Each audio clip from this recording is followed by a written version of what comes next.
do you feel like having like a media kit or something like that can help? Like for those of you who don't know, like a media kit is just like couple pages, even one page with all your metrics or your followers, what you do, things like that. Do you feel like this is helpful for influencers to have when pitching agencies, or it's just something more like, how do you feel about Um, that?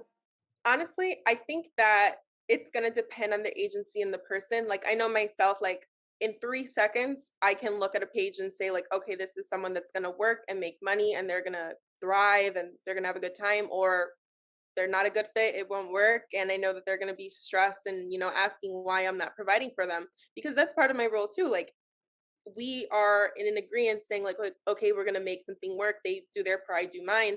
And sometimes if the stats are not there, like we just can't make it work. So I think that a media kit is good to have on hand. Like you always want to have that. But for me personally, I don't necessarily need it because I go in there myself and I check out the page because sometimes too, like I think that they don't know how to calculate their numbers. So there may Mm, be some, you know, off by a bit.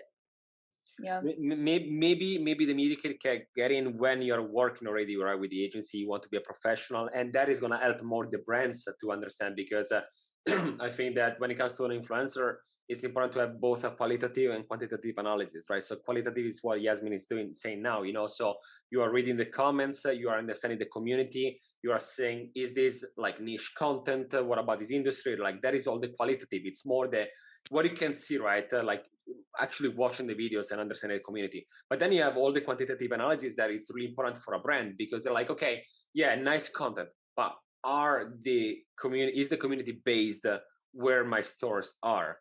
Are they interested in the same topics?